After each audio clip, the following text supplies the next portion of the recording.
Hello दोस्तों, मैं अभिराज त्रिवेदी आपके अपने यूट्यूब चैनल विकास स्टडी सर्किल पर एक बार पुनः आप सभी का स्वागत करता हूं। दोस्तों, ये वीडियो आपकी आने वाली सभी आगामी परीक्षाएं UP TET, UP triple SC PET, UP triple SC video और यूपी पीआरटी के लिए अत्यंत ही महत्वपूर्ण होने वाला है। तो दोस्तों, इस वीडियो को अंत तक अवश्य देखें। दोस्तों, पिछली क्लास में मैंने आपको वर्णमाला अध्याय के बारे में जानकारी दी थी। उसी क्रम में आज वर्णमाला से जुड़े कुछ महत्वपूर्ण प्रश्नों के बारे में हम चर्चा करेंगे। तो दोस्तों, शुरू करते हैं। दोस्तों, प्रश्नों को हल करने के बाद आप अपना स्कोर कार्ड हमें कमेंट में ज़रूर बताएं। तो दोस्तों, शुरू करते हैं। आज का हमारा पहला क्वेश्चन है, स्वर नहीं है। स्वर नहीं है। तो दोस्तों, आप सभी इसका आंसर टिक मान लीजिए। इसका डी ऑप्शन सही होगा। उसी क्रम में दोस्तों आगे हमारा अगला क्वेश्चन है, भाषा की सबसे छोटी इकाई है। भाषा की सबसे छोटी इकाई हमारी, दोस्तों आपने आंसर लगा लिया होगा। इसका आंसर है सी। उसी क्रम में दोस्तों आगे बढ़ते हैं। कौन ऊष्म व्यंजन है? ऊष्म व्यंजन। तो दोस्तों इसका ऑप्शन सही होगा ए ऑप्शन।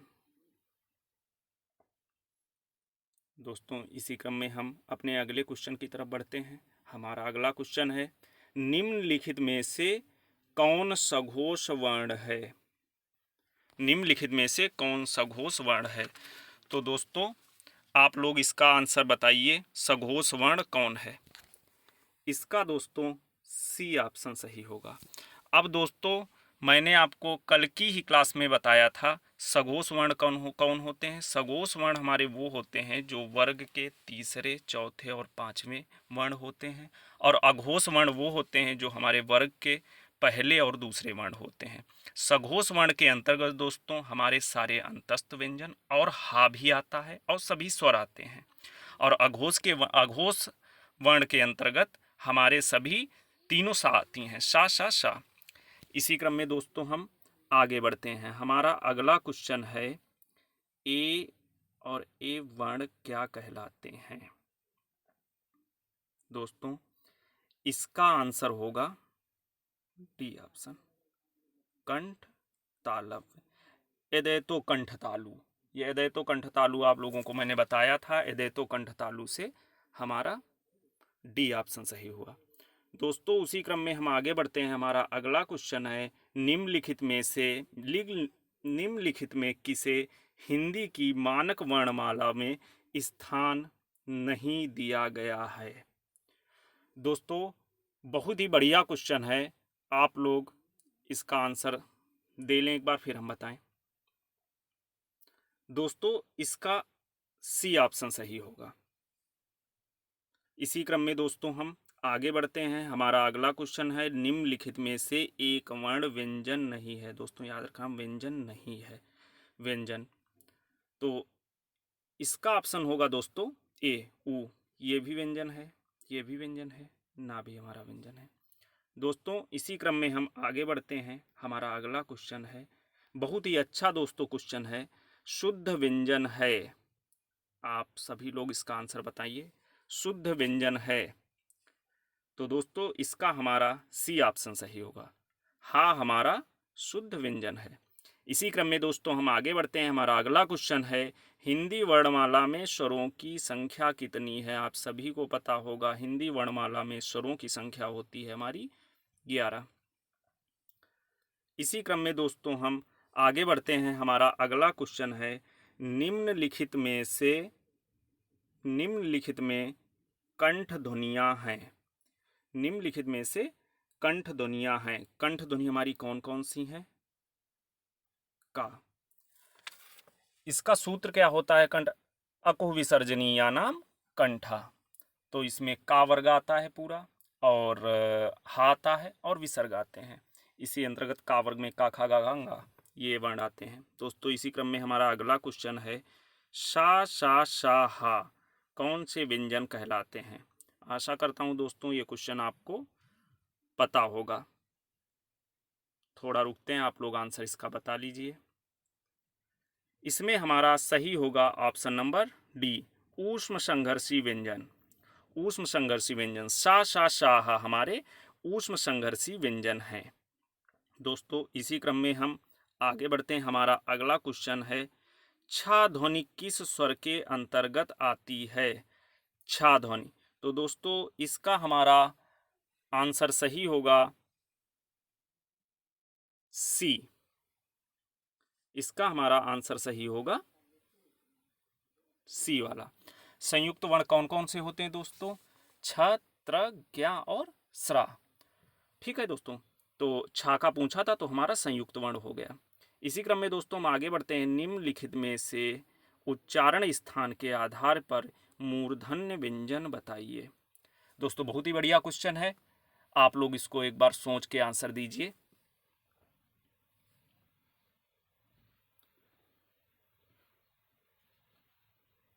तो आशा करता हूं दोस्तों आप लोगों ने आंसर लगा लिया होगा। इसका हमारा आंसर हो जाएगा सी ऑप्शन, डा और धा।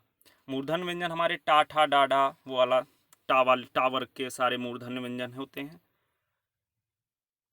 इसी क्रम में दोस्तों हम आगे बढ़ते हैं। निम्नलिखित में से नवीन विकसित ध्वनियाँ कौन सी हैं? बहुत ही बढ़िया क्वेश्चन है दोस्तों। निम्नलिखित में से नवीन ध्वनियाँ कौन सी हैं? नवीन विकसित ध्वनियाँ।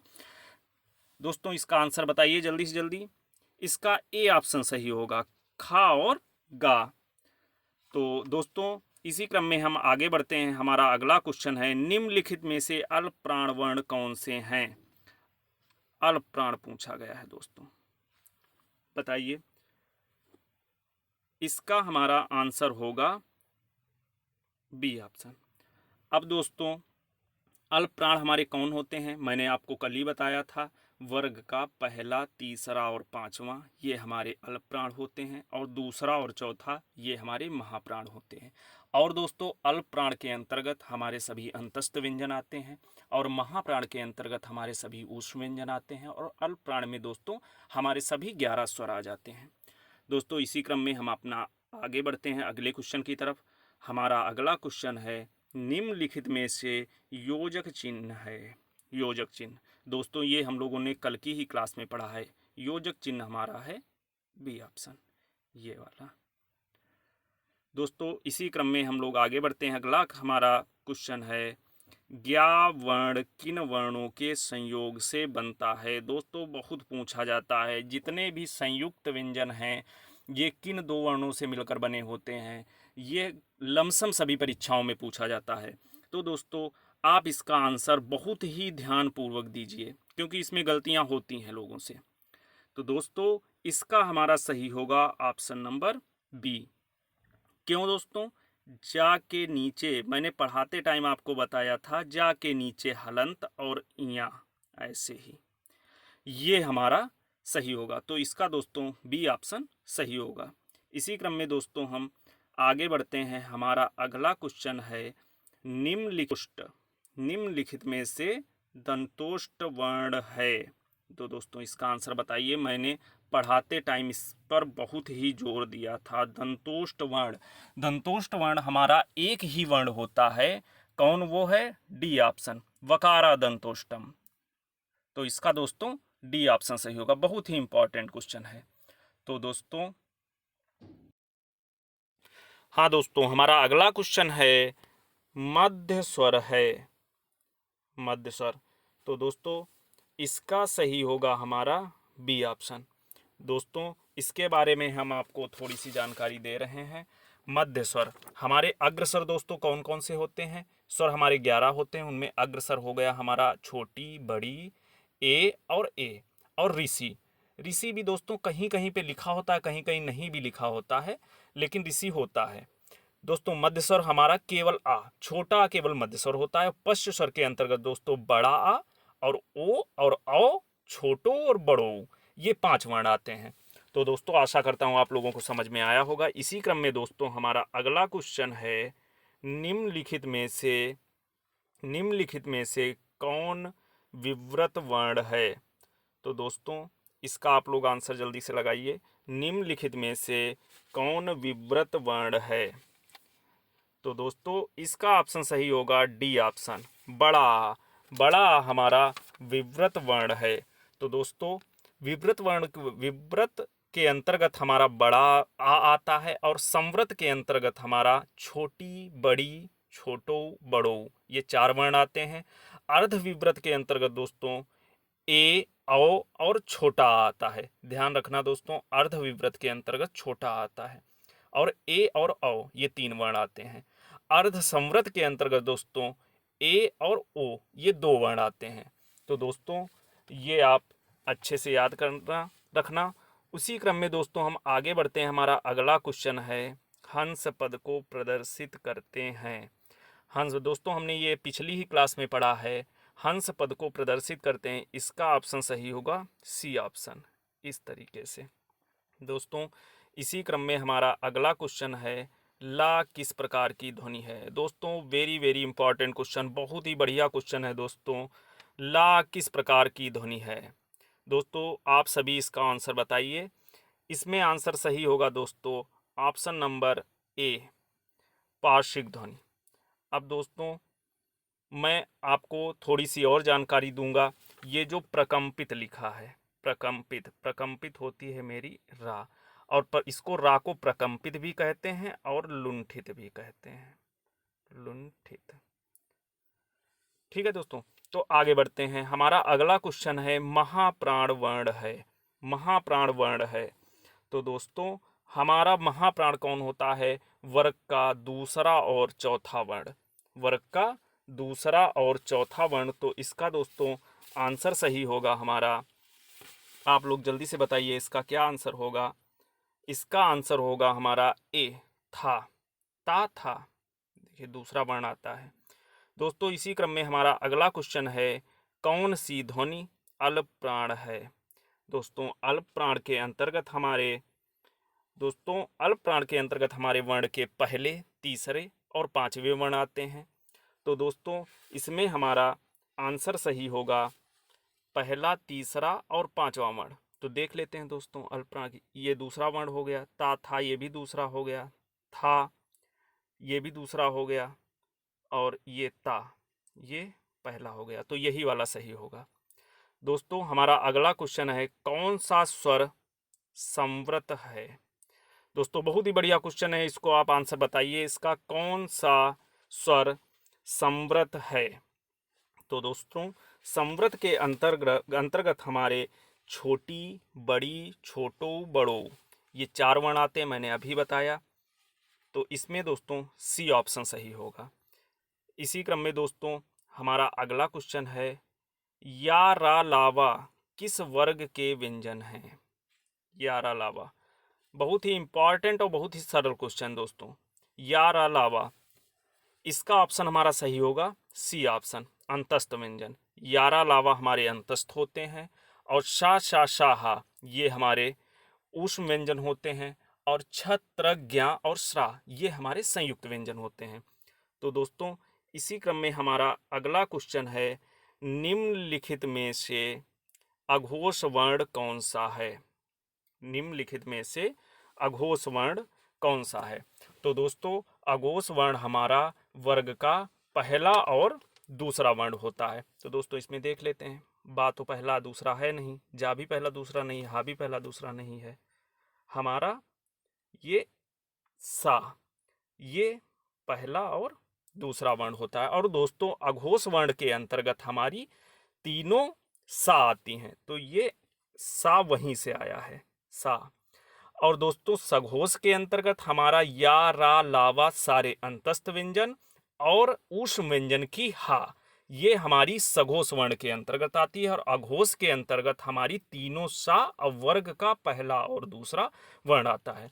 दोस्तों आशा करता हूं आप सभी को समझ में आया होगा। इसी क्रम में दोस्तों हम आगे बढ़ते हैं। हमारा अगला क्वेश्चन है, निम्नलिखित में कौन सघोष वर्ण है। दोस्तों मैंने अभी बताया सघोष वर्ण के अंतर्गत हमारा वर्ग का तीसरा, चौथा, 5वां वर्ण आता है, और चारों अंतस्थ चारों वर्ण अंतस्थ व्यंजन के कह लो या अंतस्थ व्यंजन आते हैं, और हा आता है। तो दोस्तों आप लोगों को इसका आंसर पता ही होगा, इसका आंसर होगा हा। वैसे लिखे तो ये दोस्तों ऊष्म व्यंजन है, लेकिन ये तीनों हमारी सा, ये हमारी अघोष के अंतर्गत आएंगी और ये हा हमारी सघोष के अंतर्गत आएंगी। तो दोस्तों इसी क्रम में हम आगे बढ़ते हैं। हमारा अगला क्वेश्चन है, अयोगवाह ध्वनियाँ कौन सी होती हैं? अयोगवाह ध्वनियाँ, दोस्तों क्वेश्चन को बहुत ध्यान से पढ़ना। अयोगवाह ध्वनियाँ कौन सी होती हैं? बहुत ही बढ़िया क्वेश्चन है दोस्तों। इसमें अंग और आ, बी ऑप्शन सही होगा। ये हमारी अयोगवाह ध्वनियाँ हैं। इसी क्रम में दोस्तों हमारा अगला क्वेश्चन है, कौन सा अमानक वर्ण है? अमानक वर्ण मतलब दोस्तों ये होता है जिसको हिंदी वर्णमाला में से निकाल दिया गया है। मतलब पहले कभी थे लेकिन अब हिंदी वर्णमाला में वो नहीं गिने जाते हैं। तो दोस्तों आप लोग इसका आंसर जानते ही होंगे। खा भी हमारी हिंदी वर्णमाला में है, जा भी हमारा हिंदी वर्णमाला में है, चा भी हमारा हिंदी वर्णमाला है। ये इस प्रकार का ये आ बोला जाता है, आ करके बोला जाता है इसको। ये भा टाइप में बनता है। ये पहले हिंदी वर्णमाला में लिखा जाता था लेकिन अब नहीं है। इसी क्रम में दोस्तों हम आगे बढ़ते हैं। हमारा अगला क्वेश्चन है, निम्नलिखित में से कौन सा पश्च स्वर है? तो दोस्तों आप इसका आंसर बताइए। इसका आंसर हमारा होगा पश्च स्वर। पहले दोस्तों पश्च स्वर के अंतर्गत हमारे कौन कौन से वर्ण आते हैं? इसका आंसर होगा दोस्तों सी वाला, आ। अब दोस्तों थोड़ी सी आप फिर से रिवाइज कर लीजिए। हम बता रहे हैं अग्र मध्य पश्च कौन कौन से होते हैं। पश्च स्वर के अंतर्गत हमारी बड़ी आ, ओ, औ, छोटो और बड़ो, ये 5 वर्ण आते हैं। मध्य स्वर के अंतर्गत हमारी केवल छोटा आ आता है। और अग्र स्वर के अंतर्गत दोस्तों छोटी, बड़ी और ए बड़ी ए और ऋषि, ये 5 वर्ण आते हैं।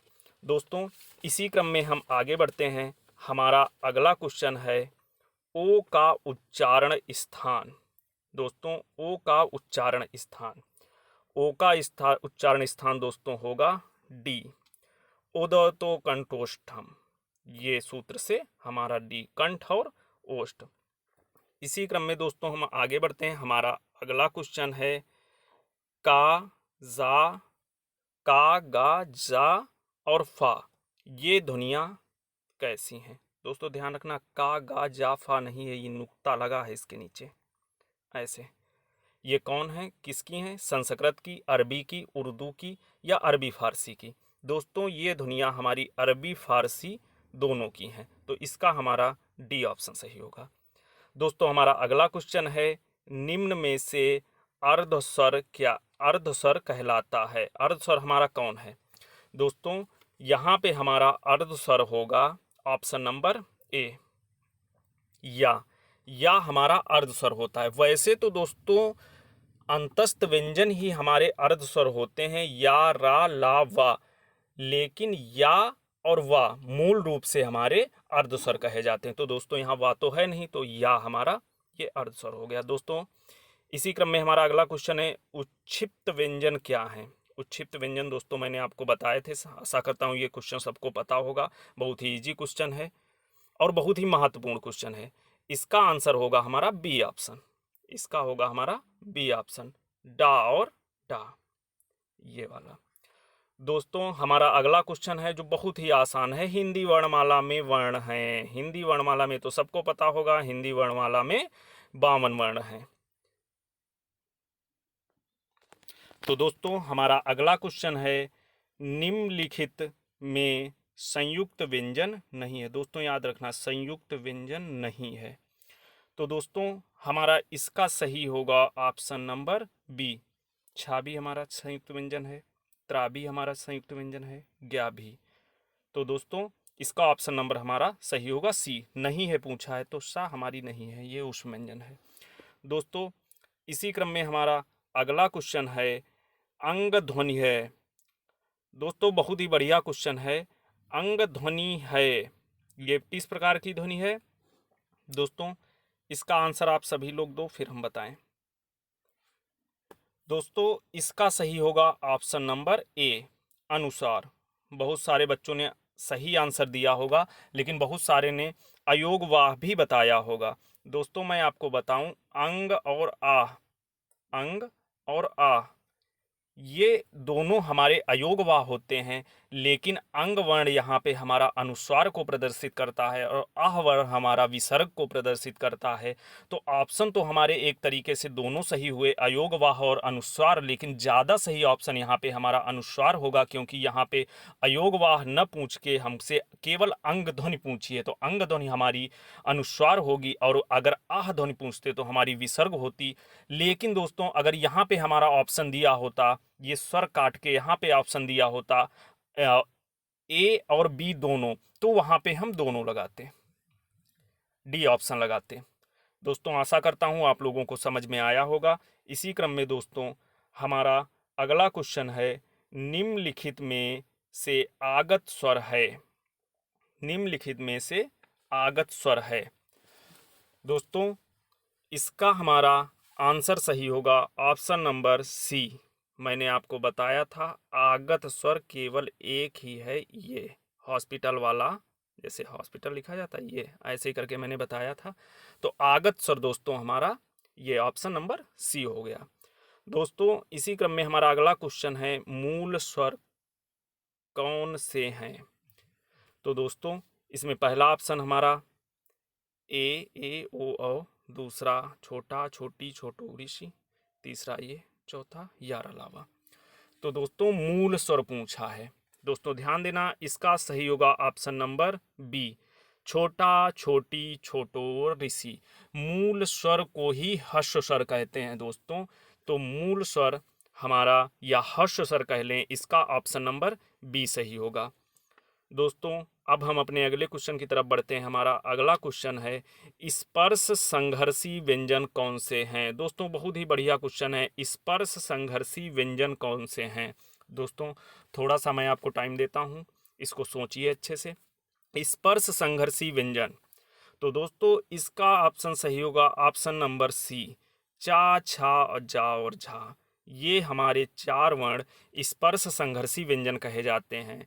तो दोस्तों इसी क्रम में हमारा अगला क्वेश्चन है, निम्न में से अनुनासिक वर्ग है। दोस्तों क्वेश्चन को ध्यान से पढ़ना, निम्न में से अनुनासिक वर्ग है। बहुत ही बढ़िया क्वेश्चन है दोस्तों, निम्न में से अनुनासिक वर्ग है कौन सा, प्रथम वर्ग, द्वितीय वर्ग, तृतीय वर्ग, पंचम वर्ग। तो पंचमाक्षर जितने होते हैं दोस्तों वो हमारे अनुनासिक वर्ण होते हैं। दोस्तों आपको मैंने बताया था अनुनासिक वर्ण कौन होते हैं, इयम गणना नाम नासिकश्च, ये हमारे अनुनासिक वर्ग के पंचमाक्षर हमारे अनुनासिक वर्ण कहे जाते हैं। दोस्तों इसी क्रम में हमारा अगला क्वेश्चन है, वही सूत्र दिया है दोस्तों, इयम गणना नाम नासिकश्च, इयम गणना नाम नासिकश्च, सूत्र से अनुनासिक वर्णों का उच्चारण स्थान। इन पांचों वर्णों का हमारा उच्चारण स्थान क्या होता है दोस्तों। पहला ऑप्शन है नासिका से, दूसरा है कंठ से, तीसरा है मुख और नासिका दोनों से, चौथा है मुख से। दोस्तों बहुत ही बढ़िया क्वेश्चन है, आप इसका आंसर बताइए। इसका दोस्तों आंसर सही होगा ऑप्शन नंबर सी, मुख। अनुनासिक वर्ण हमारे मुख और नासिका दोनों से बोले जाते हैं। तो दोस्तों ये वर्ग के हमारे पंचमाक्षर होते हैं, पांचवा वर्ण होता है। तो दोस्तों इसी क्रम में हमारा अगला क्वेश्चन है, उदौतो कंठोष्टम सूत्र में ओ किसका प्रतिनिधित्व करता है। दोस्तों बहुत ही बढ़िया क्वेश्चन, ध्यान से दोस्तों क्वेश्चन पढ़ना, आप जरूर इसका आंसर दे पाएंगे। उदौतो कंठोष्टम सूत्र में ओ किसका प्रतिनिधित्व करता है। तो दोस्तों हमारा पहला ऑप्शन है ओ और आ, दूसरा है ओ और आ वो आगत स्वर वाला, तीसरा हमारा ऑप्शन है ओ और औ, चौथा है दा और ता।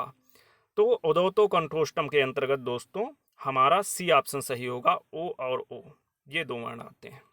दोस्तों हमारा अगला क्वेश्चन है, श्री कामता प्रसाद गुरु जी ने कितने प्रकार के विराम चिन्ह बताए हैं।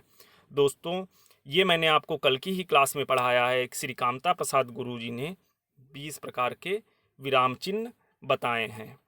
तो दोस्तों आज के ये हमारे कुछ टॉप मोस्ट वर्णमाला के क्वेश्चन थे। आशा करता हूँ दोस्तों आपने इनके अधिक से अधिक सही आंसर दिए होंगे। दोस्तों आप अपना स्कोर कार्ड हमें कमेंट बॉक्स में ज़रूर बताएं और ये बताएं वीडियो कैसा लगा। अब दोस्तों कल हम अपने हिंदी के दूसरे नए चैप्टर की तरफ बढ़ेंगे। दोस्तों, इसी के साथ अब हम वीडियो को समाप्त करते हैं। धन्यवाद। जय हिंद। और हाँ दोस्तों, एक क्वेश्चन था मेरा कि अगर आप लोगों की कोई डिमांड हो कि हम कौन सा चैप्टर कल शुरू करें, तो दोस्तों वो आप हमें कमेंट में बता दीजिएगा, नहीं तो हम अपने अकॉर्डिंग तो शुरू ही करेंगे कुछ ना कुछ। और दोस्तों, ये वीडियो आपको कैसा लगा, आप अपना स्कोर कार्ड और कमेंट में हमको ज़रूर बताएं। और इस चैनल को अधिक से अधिक लाइक करें, सब्सक्राइब करें, शेयर करें। दोस्तों, धन्यवाद। जय हिंद।